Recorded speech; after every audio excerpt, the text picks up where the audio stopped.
AGT Live 24/7. This is AGT Live 24/7. পাশাপাশি আমরা আমাদের সদর মহকুমা কমিটির সম্পাদক আমাদের নেতৃত্বরা উপস্থিত আছেন। ছোট্ট একটা পথসভা আমরা করব। এই পথসভা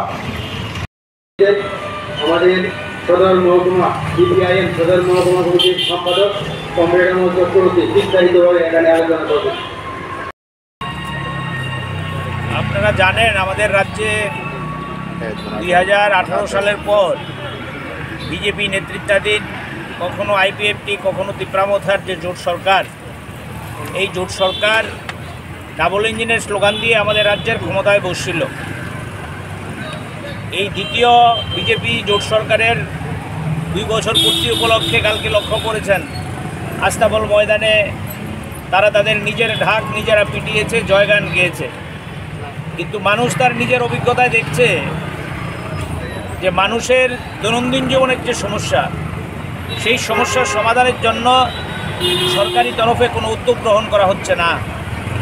আগরতলা পৌর নিগম আপনারা জানেন অনেক স্বপ্নের পৌর নিগম। রাজ্যে বামফ্রন্ট সরকার যখন ছিল, এই বামফ্রন্ট সরকার এই পৌর নিগম সেখানে তৈরি করেছিল। সেই 10টি ওয়ার্ড থেকে শুরু করে আজকে 49টি ওয়ার্ড সেখানে আগরতলা পৌর নিগমে, এবং এটা পৌরসভা থেকে এটাকে কর্পোরেশনে রূপান্তরিত করেছিল। আমরা আজকে লক্ষ্য করছি আমাদের রাজ্যের মধ্যে পৌরসভা থেকে পৌর নিগম থেকে শুরু করে সরকারি বিভিন্ন দপ্তরে শুধুমাত্র ব্যর্থতার ছাপ। আপনারা লক্ষ্য করবেন আগরতলা শহরে সন্ধ্যার পর সকালবেলা মশার উপদ্রব, মানুষ ঘরে থাকতে পারে না, সাংবাদিক বন্ধুরা খবর সংগ্রহ করতে পারে না, মন্দিরে গিয়ে পূজারীরা আরতি করতে পারে না, মশার উপদ্রব। ড্রেনের মধ্যে ময়লা, জল উপচে পড়ছে রাস্তায়, এবং আমরা লক্ষ্য করছি রাস্তা পরিষ্কার হচ্ছে না, জলের মধ্যে ময়লা আসছে। এক অভূতপূর্ব পরিস্থিতি আগরতলা পৌর নিগমের।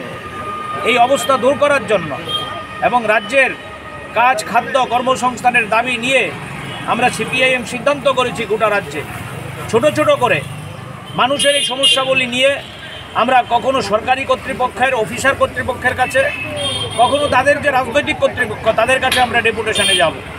আজকে সিপিআইএম মধ্য বনমালীপুর অঞ্চল কমিটির আহ্বানে এই 21 নম্বর ওয়ার্ডে আপনারা লক্ষ্য করেছেন এই বিক্ষোভ এবং প্রতিবাদ, এবং তারা ডেপুটেশনে সেখানে যাবেন। এই উদ্দেশ্য নিয়েই আমরা আজকে এখানে মিলিত হয়েছি। আমরা সাংবাদিক বন্ধুরা আপনারা এসছেন, আপনাদের মধ্য দিয়ে রাজ্যের মানুষের কাছে আহ্বান রাখতে চাই, সাধারণ মানুষের কাছে, তারাও যাতে আমাদের এই যে আন্দোলন, বিক্ষোভ, সমস্যা নিয়ে লড়াই, এই লড়াইয়ের পাশে এসে দাঁড়ায়। মানুষ ভয়ে মুখ খুলতে চাইছে না। মানুষ সমস্যা নিয়ে লড়াই করলে, আন্দোলন করলে তাদের উপর নানান কায়দায় আক্রমণ নামিয়ে আনা হয়।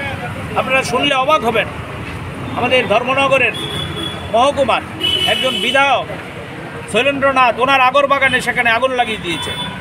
গত পরশুদিন নরসিংগড়ে সিপিআইএম সমর্থক দরদি একজনের বাড়ি পেট্রোল বোমা দিয়ে জ্বালিয়ে দিয়েছে। কেন? ওই আমাদের এই বিধায়ক রাজ্যের মানুষের সমস্যা নিয়ে রাস্তায় নেমে কথা বলেন। ওই নরসিংগড়ের বন্ধুটা আমাদের 29 তারিখ আগরতলায় প্রচুর লোকজন নিয়ে জমা দিয়ে এসেছিল, তাদেরকে টার্গেট করা হয়েছে। সুতরাং এই রাজ্যের মধ্যে যে অপশাসন, রাজ্যের মধ্যে এই ডাবল ইঞ্জিনের নামে যে স্বৈরশাসন, এই স্বৈরশাসন থেকে মুক্তির জন্য মানুষের জীবন যন্ত্রণা নিয়ে আমরা রাস্তায় নেমেছি, আমরা রাস্তায় থাকব। আপনারা জানেন আমরা মানুষকেই মনে করি তারাই হচ্ছে শেষ হাতিয়ার, তাদেরকে সঙ্গে করেই আমরা আমাদের লড়াই আন্দোলন এগিয়ে নিয়ে যাব। এবং আগামী দিনে এ রাজ্যে যেই জঙ্গলরাজ তৈরি হয়েছে, আগামী দিনে যেই আদাফেচি সন্ত্রাসের রাজত্ব তৈরি হয়েছে, এই সন্ত্রাসের বিরুদ্ধে এবং মানুষের দৈনন্দিন জীবনের সমস্যা নিয়ে আমরা লড়াই করেই এ রাজ্যের মানুষকে মুক্তি দেব। এ রাজ্যের নতুন দিন আনার জন্য আমরা ভূমিকা গ্রহণ করব। এই নিয়েই আমরা সিপিআইএম রাস্তায় নেমেছি।